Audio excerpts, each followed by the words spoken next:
Welcome everybody. This particular lecture or talk is on the CIA and DAD Triads, and it's from the perspective of business-aligned security. So as I said, here we will be discussing uniting two very well-defined and very well-known lenses into a practical program for assurance and performance. These are the CIA Triad and the DAD Triad. So for the CIA Triad, we need to treat it not as a starting point principle, but rather as the end state properties that must be preserved and evidenced. A reframed DAD Triad will be used as business-aligned objectives that drive risk-based planning, investment, and measurement. In this construction, the DAD Triad becomes the way the organization translates strategy into security-relevant operating goals.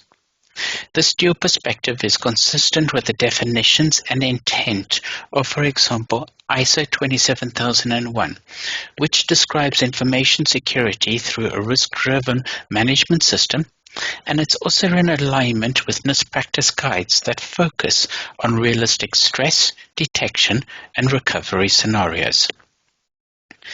The central tenet here is that organizations should begin each planning cycle with the DAD, what they disclose, how accurate their data must be, and what delivery promises they will make, and then select and fund capabilities that allows them to evidence the CIA continuously. This approach improves compliance, risk prioritization, auditability, and business performance. It also reflects the way modern guidance should treat the CIA Triad as properties to be preserved and proved.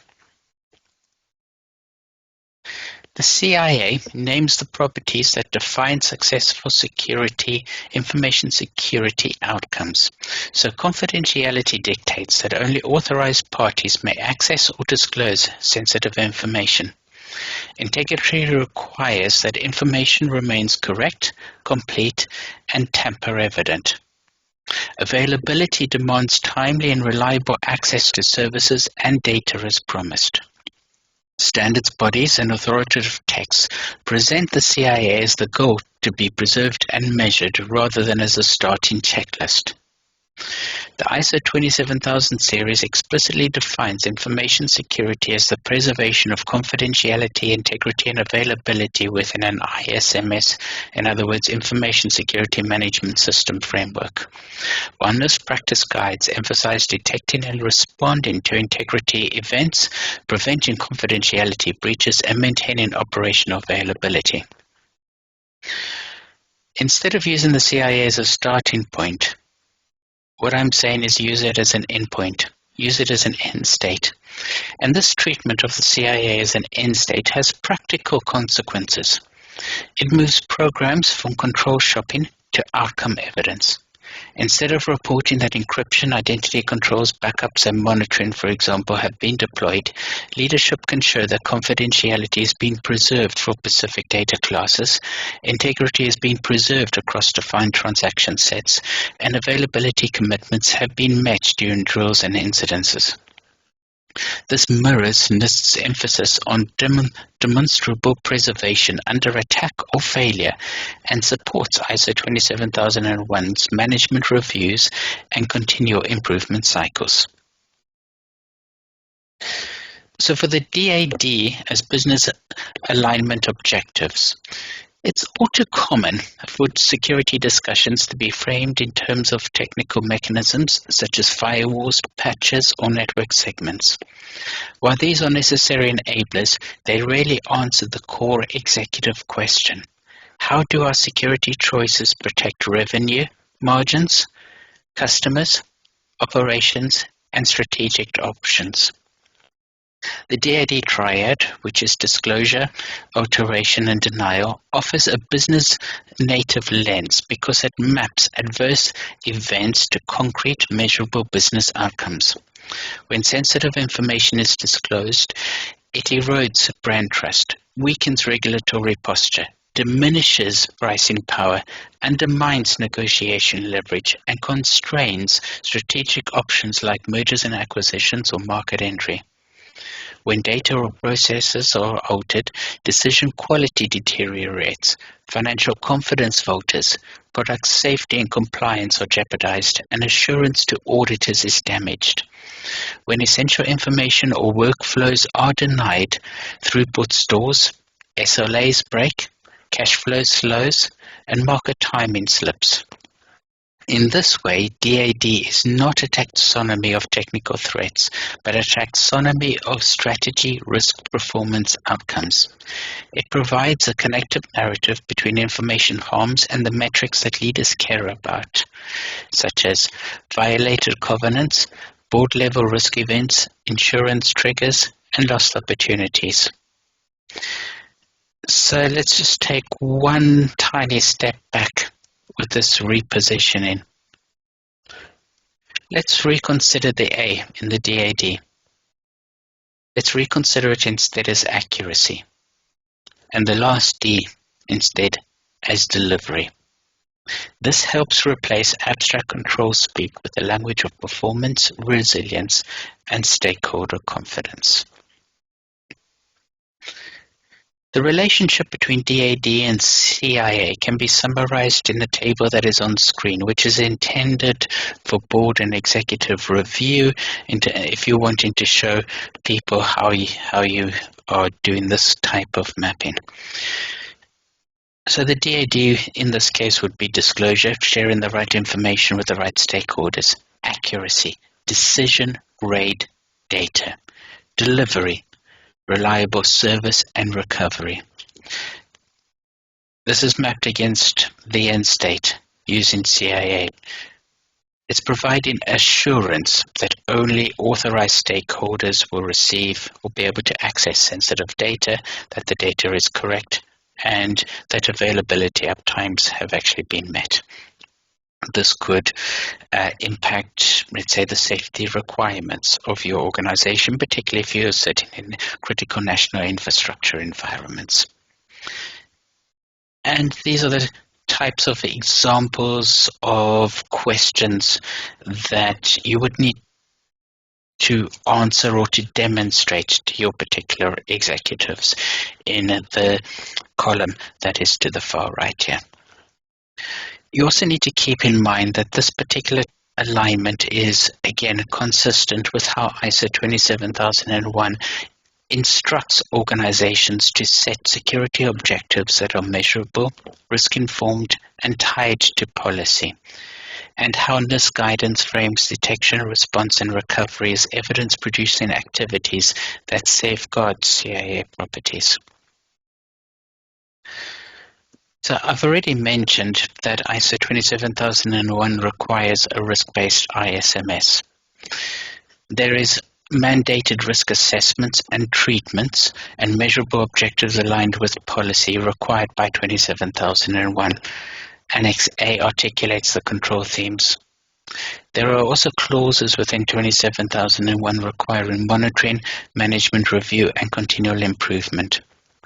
DAD supports each of these requirements by making objectives and risk statements understandable and testable in business terms.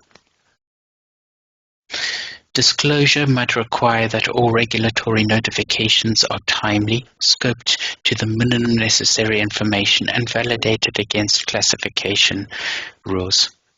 An accuracy objective could state that financial critical data sets have defined lineage, automated validation, and tamper evidence logs with acceptable detection and recovery times. A delivery objective might commit to specific uptime and recovery measures for customer-facing services with monthly failover drills. 27001 clause-level guidance emphasizes that objectives be measurable, communicated, monitored, and updated, which DAD facilitates by anchoring them in the language of business impact. In Annex A of 27001, control selection naturally follows DAD. So again, disclosure aims are supported by access control, communication security, cryptography, and regulatory compliance controls. Accuracy aims are supported by change management, secure development, login, and monitoring controls. Delivery aims are supported by continuity, backup, redundancy, and capacity management. Practitioner materials and ISO explainer resources note that control choice should reflect risk assessments and stakeholder needs, which DAD makes explicit. And DAD also provides structured performance measures that feed management reviews. Boards can see timeliness and correctness of disclosures, data quality metrics, and integrity incident response times, and service availability and recovery performance, while auditors can trace objectives to risks, controls, and outcomes. And therefore, DAD, once again, helps address ISO expectations that monitoring demonstrates effectiveness and that reviews lead to corrective actions when objectives are not met. So let's take it one step further. Let's just try mapping DAD a little bit more to strategy, and something that you will have come across before, the balance scorecard. So security becomes relevant, actionable, and funded when it is integrated into the frameworks leaders already use. In a balanced scorecard or strategy map, DAD-specific outcomes slot directly into the four perspectives. Within the financial perspective, disclosure avoidance protects pricing power, limits fines, and preserves valuation. Alteration control eliminates misstatement risk and margin leakage. Denial mitigation reduces downtime costs and protects revenue velocity. Within the customer perspective, prudent handling of disclosure maintains trust and privacy commitments.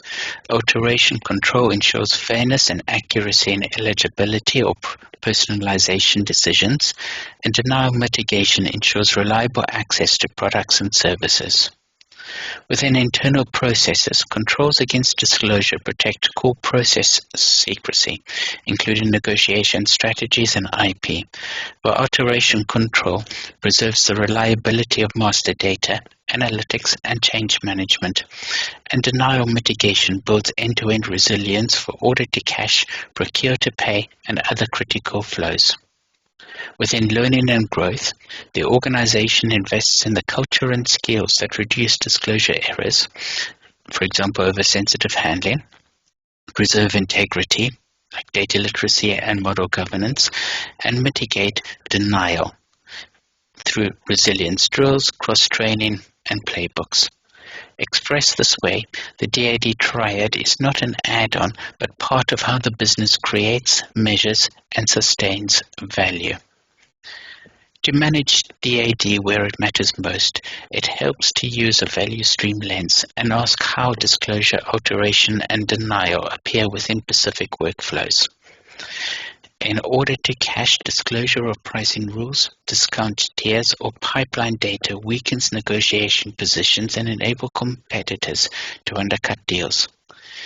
Alteration of order records, credit limits, or pricing logic can automate revenue leakage at scale, while denial of e-commerce or order management systems directly halts bookings and delays cash.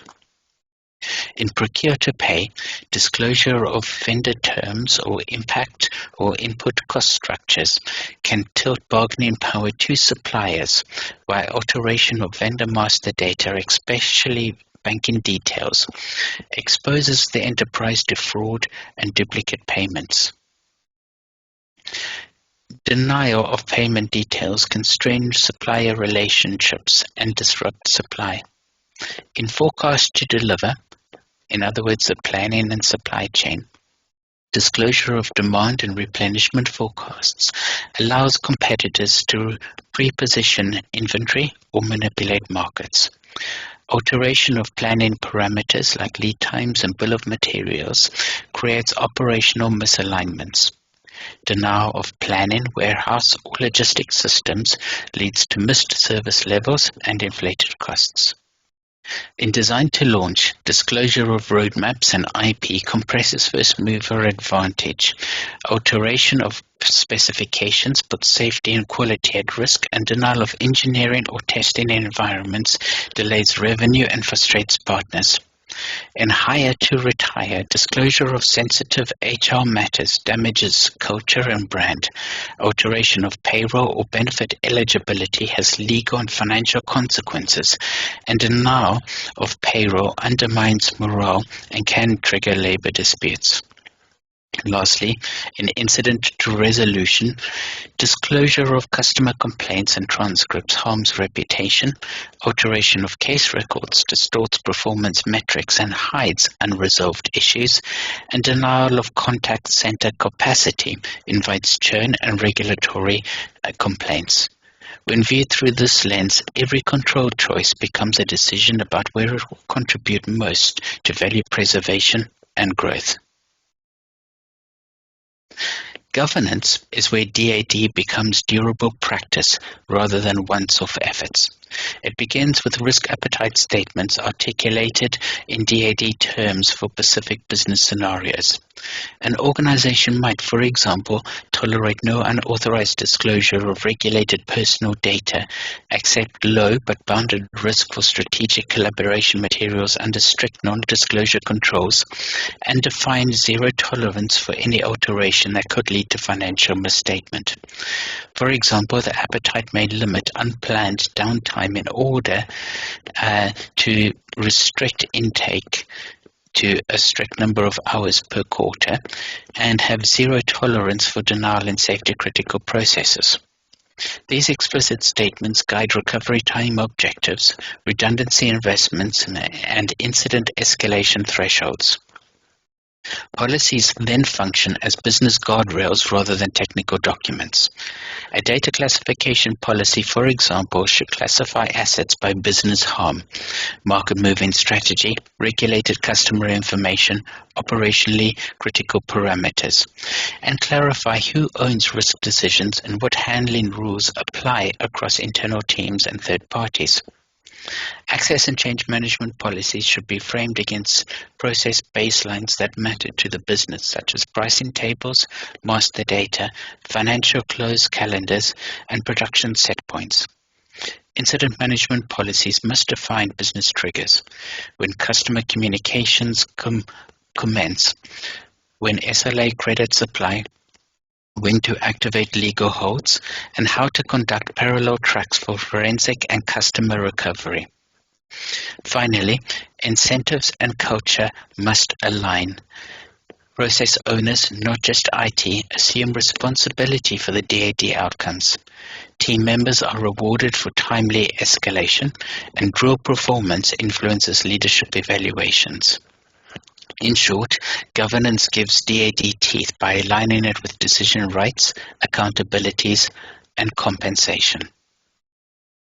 Measurement translates DAD from principled intentions to operational discipline.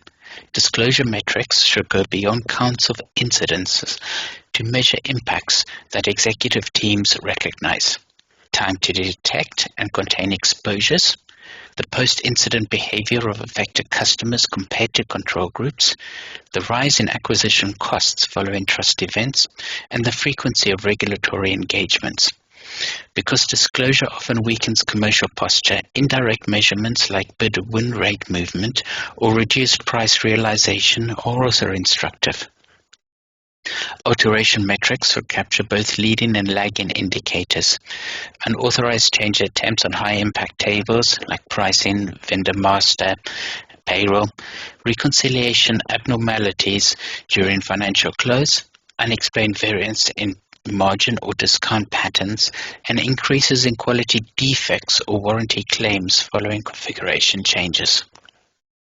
This latter point builds quite nicely on statements that myself and others have made that information security and quality management are flip sides of the same coin.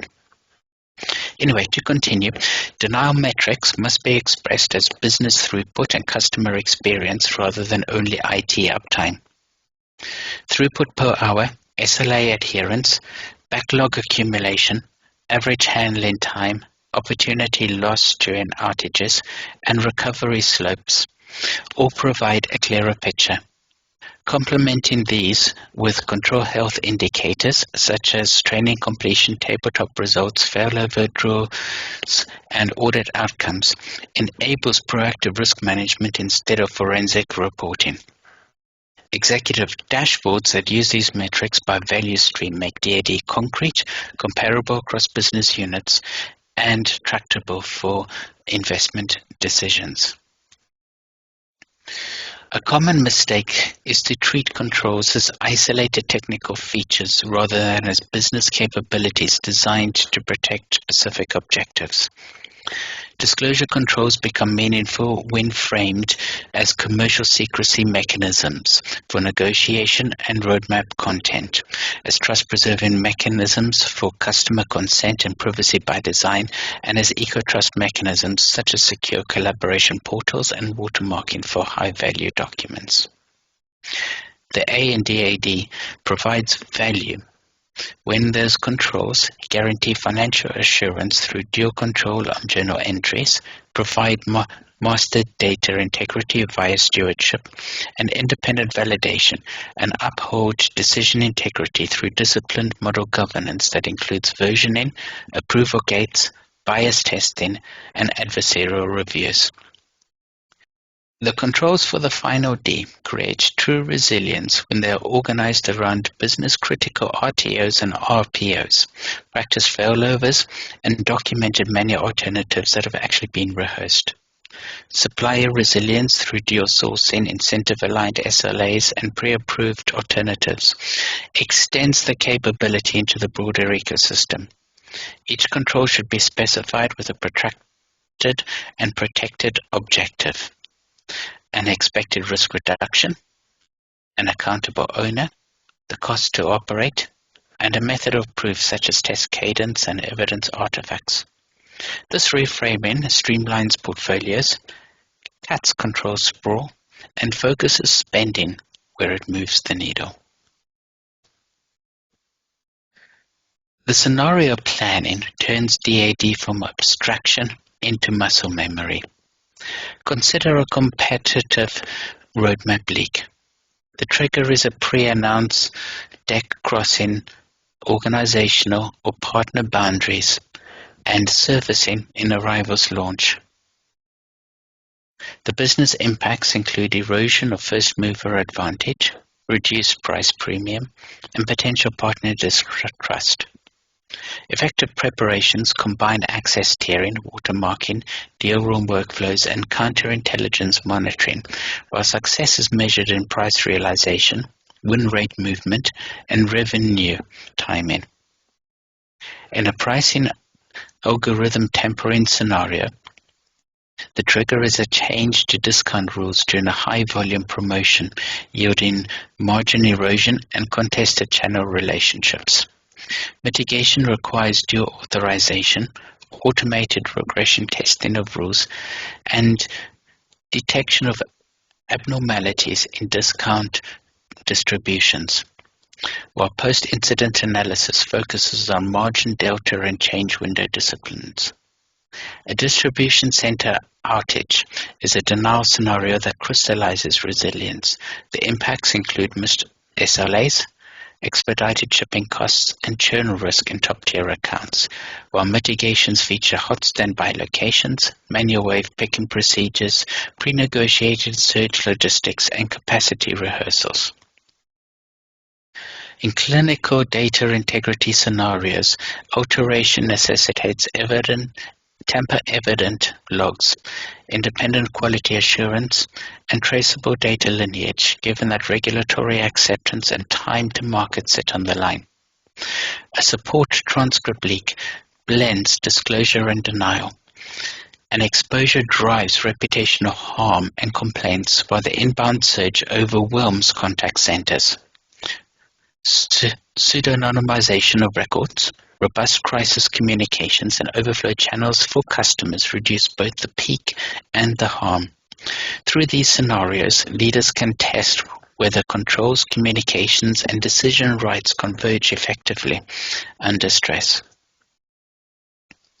Modern enterprises operate inside interdependent ecosystems where suppliers, cloud providers, integrators, and data partners can introduce harms without any internal control failure. Disclosure may occur when a partner mishandles joint go-to-market plans or shares data beyond agreed boundaries. Alteration can arise when a vendor modifies code or data pipelines, unexpectedly shifting pricing or compliance outcomes. Denial appears when business process outsourcing or platform outages halt critical workflows. To manage this risk credibly, organizations must tier suppliers by business impact and align assurance depth and contract terms accordingly. Contracts should mandate classification-aligned handling rules, change notification windows, auditable evidence, and clear incident notification timelines. Evidence-based assurance, sampled validation of controls, logs, and test results, should supplement or replace paper-only certifications. Incentives and penalties should be crafted to reward real performance in availability and integrity. Business process owners must be assigned not just to the internal flow, but to the end-to-end chain, including the partner nodes that can trigger DAD events. A business-first data classification scheme organizes information by harm potential, not by file type or repository location. At the top sits market-moving or strategic content, such as mergers and acquisition plans, product roadmaps, pricing playbooks, and their disclosures would change competitive dynamics and evaluation. Next are regulated or customer-sensitive categories like PII, PHI, and payment data, whose disclosure brings statutory penalties and trust erosion. Operationally critical data such as master records, manufacturing set points, trading controls, and compliance evidence have alteration and denial implications that threaten throughput, safety, and attestations. These are internal business documents that carry reputational or legal exposure. Finally, public or marketing approved materials pose minimal DAD risks if they are handled appropriately. For each class, define the DAD profile. What constitutes disclosure? What constitutes material alteration? What constitutes denial? Who owns business decisions, and which handling rules apply to internal and partner contexts? This approach allows for calibrated investment and avoids spending heavily on low-impact areas while neglecting the crown jewels. Always keep in mind that security is reinforced by legal terms, regulatory adherence, and risk transfer. Contracts can translate DAD risks into obligations. For example, confidentiality clauses tied to classification levels, integrity controls for change management and evidence handling, availability SLAs that affect business criticality, audit rights for evidence-based assurance, data residency commitments, and prompt incident notification requirements. Regulatory regimes affect the economics of DAD events by increasing the expected cost of disclosure, restricting operational leeway after integrity, mandating continuity standards for critical services. Cyber and business interruption insurance policies can offset certain loss scenarios, but they often depend on control posture, contain exclusions for high-severity events, and require robust evidence for claims. Collaboration between security and enterprise risk management ensures coverage reflects DAD scenarios that truly matter, that claims are supportable with logs and test records, and that premiums and retentions align with residual risk tolerances. In effect, legal, compliance, and insurance instruments help price and allocate DAD risk across the organization and its partners. Boards and investors. need clarity about exposure, direction of travel, and management effectiveness. A DAD-centric board pack should begin by tying the top risk scenarios explicitly to strategic objectives, growth targets, margin preservation, regulatory approvals, market entries, or major product launches. It should quantify expected losses and ranges in business terms such as revenue and risk during denial incidents, margin erosion from integrity failures, or customer lifetime value impacts from disclosure. Control health should be evidence with outcomes rather than promises. Through the results of tabletop exercises, failover tests against business RTOs, audit findings tied to business baselines, and trend in KRI performance. The improvement roadmap should link investments directly to forecasted loss reduction, state assumptions, and spell out how the organization will validate ROI. Comparisons to internal baselines and, where feasible, industry benchmarks anchor expectations. Visuals should underscore causality. Heat maps by value stream, bow tie diagrams connecting causes, controls, and consequences, and scenario trees that expose decision points for management. This style of communication elevates security to a strategic enabler and helps boards do their job, setting appetite, overseeing management, and shaping long-term resilience.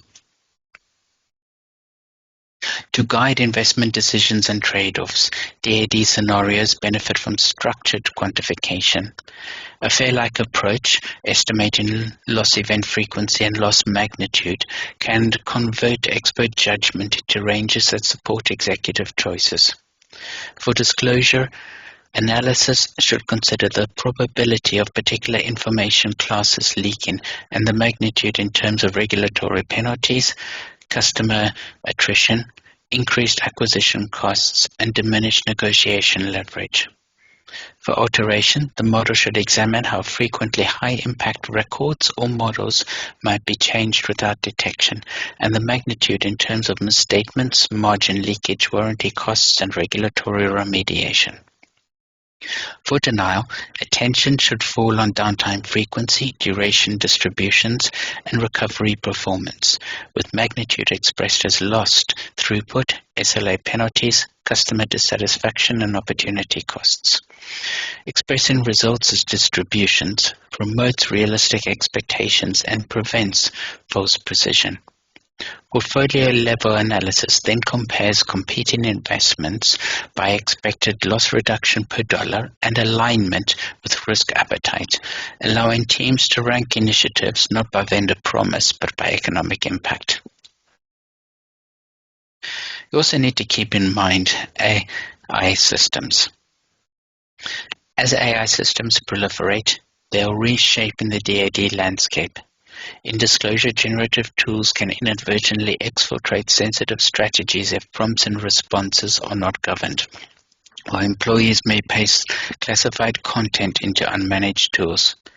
Mitigation depends on enterprise AI platforms with guardrails, strong data loss prevention that recognizes business context patterns rather than only keywords, and regular red teaming for prompt injection and information leakage. In alteration, the attack surface includes data poisoning and downstream drift that subtly shifts outputs without visibility. Governance requires explicit model lifecycle controls, such as data lineage, versioning, approval gates, performance thresholds, bias and robustness testing, and clear human-in-the-loop requirements for high-impact decisions. In denial, organizations that embed AI in routine decision or content generation can experience hidden throttling when rate limits, outages, or degraded responses affect workflows. Resilience means architectural choices such as caching, fallback models, and circuit breakers, complemented by operational playbooks for graceful degradation and manual overrides. AI should therefore be treated as a business decision engine included in DAD scenarios, KRIs, contracts, and exercises, not as an isolated technical feature. A pragmatic path to operationalization of DAD begins with executive alignment through short workshops in which business leaders enumerate top objectives and map DAD harms that would materially damage these objectives. Teams draft risk appetite statements and agree on where risk tolerance is warranted, where low but managed risk is acceptable, and where flexibility is necessary for speed and innovation. The next step is crown-jewel and value stream mapping to connect critical processes and data assets to objectives and owners, producing a DAD map that clarifies accountability. Control rationalization follows, inventorying current controls for each scenario and replacing overlap or low-value measures with targeted capabilities that have owners, operating costs, risk reduction estimates, and test evidence. The organization then measures what matters, establishing KRIs and leading indicators folded into existing dashboards, and creating an incident cost accounting method to support future ROI conversations. This is reinforced with exercises and drills, including quarterly tabletop sessions with cross-functional participation and semi-annual failovers that test business RTO and RPO and manual alternatives. Third-party assurance processes run in parallel, tiering suppliers by DAD impact, building evidence-based assessments into relationships, and aligning contracts to the scenarios that count. Finally, culture and training tailor content by role. Negotiators for disclosure risks, finance for alteration risks, and operations for denial risks. And they embed incentives that reward early escalation and learning. Quarterly board reporting closes the loop by updating top scenarios, loss ranges, control health, and the improvement roadmap tied to forecasted loss reduction. So, on that last point, keep in mind that different industries experience DAD through distinct concentrations of risk. In financial services, disclosure of client positions, trading strategies, or merger and acquisitions information is acutely market sensitive, while alteration of risk models can distort capital allocation and spur enforcement. Denial in market-facing systems can result in regulatory and reputational damage. In healthcare and life sciences, disclosure of PHI and research data has both privacy and IP implications. Alteration of clinical data risks regulatory rejection and patient safety. Denial of clinical systems or devices elevates safety and liability exposures. In manufacturing and utilities, disclosure of design IP and supplier pricing reduces competitive advantage. Alteration of operational set points can trigger product defects and safety incidents. Denial of plant operations amplifies both financial and safety risks.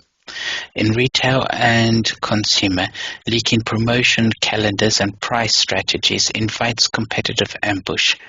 Alteration of loyalty balances or return policies opens pathways to fraud and loss. Denial of e-commerce checkout manifests as immediate loss in terms of revenue. Public sector and education face disclosure risks around citizen and student data and policy drafts. Alteration risks that threaten fairness and institutional trust, and denial risks that harm mission outcomes for vulnerable populations. Tailoring DAD governance and controls to sector realities increases relevance and ensures that resources are targeted where harm is most likely and most severe. So, several pitfalls have repeatedly undermined DAD effectiveness. One is control sprawl without narrative, where organizations add tools and policies without a coherent story about what business risks they reduce. The remedy is to start with top DAD scenarios tied to objectives, then eliminate low-value controls and articulate ROI for the ones that remain. Another is tech-first budgeting, where investment cases are built on features rather than on loss reduction. A DAD approach insists every spend is mapped to a scenario with quantified business impact. A third is the absence of business ownership, where risk is delegated to IT. This is reversed by assigning process owners and making them accountable for the outcomes. Paper compliance also plagues organizations, substituting checklists for evidence of performance. Replacing broad questionnaires with sample tests, logs, and drill results restores credibility. Lastly, unprepared communications during incidences magnify harm. Integrating customer and regulatory communications into playbooks and rehearsing them alongside technical responses ensures a faster and more trustworthy recovery. In organizations that handle DAD well, the framework is visible on the strategy map, present in board discussions, and championed by business owners alongside technology leaders. Goals and incentives are aligned with risk appetite, and KRIs reflect business performance rather than device counts. Resilience is practiced, not asserted. Tabletop exercises include legal, comms, operations, and suppliers. Failovers are conducted against business time objectives. Manual alternatives are actually rehearsed. Lessons learned feedback into control tuning and partner management, while incidences are communicated with business clarity, time-bound remediation, and transparency about residual risk. This state of mastery transforms security into a performance enabler and sharpens the enterprise's ability to take calculated risks in pursuit of growth. Ultimately, the DAD Triad provides a practical, board-level language for translating information risk into impacts that leadership can act upon. By focusing on business objectives, DAD replaces generic security postures with targeted strategies that protect revenue margin, regulatory confidence, customer trust, and strategic options. The most significant gains emerge from improved prioritization, better workshops, better conversations, and smarter outcomes. Prioritization improves because owners stop treating all controls as equal and direct investment where the money and mission are most at risk. Conversations improve because the organization discusses security as a performance discipline with measurable goals rather than as a cost center or compliance choice. Outcomes improve because investments are linked to loss drivers like churn, misstatement, and downtime, and are justified via evidence and expected loss reduction. In practice, measuring a DAD posture is an interplay of governance and rehearsal, measurement and culture, and contracts and controls, all explicitly tied to how the business creates and captures value. To translate this perspective into momentum, begin with a concise DAD workshop in each business unit to articulate top objectives and map critical threats. Drafting preliminary risk appetite statements that distinguishes zero tolerance for managed risk. Inventory the top crown jewel processes and data and create short DAD profiles that name owners, define business harm for disclosure, alteration and denial, and specify current and target controls. Establish a small set of DAD-aligned KRIs that connect to financial and customer outcomes and fold them into existing dashboards to avoid duplicative reporting. Schedule cross-functional tabletop exercises quarterly and at least twice annually conduct failovers that validate business recovery times and manual alternatives. Review and update supplier contracts to reflect scenarios, and embed evidence-based checks into ongoing relationships. Publish a business-readable catalog of controls and owners with test cadences, and provide the board with a simple DAD dashboard summarizing top risks, expected loss ranges, control health, and roadmap progress. Each step builds organizational fluency, ensures accountability, and turns DAD from a theoretical triad into a practical engine for protecting and escalating the business.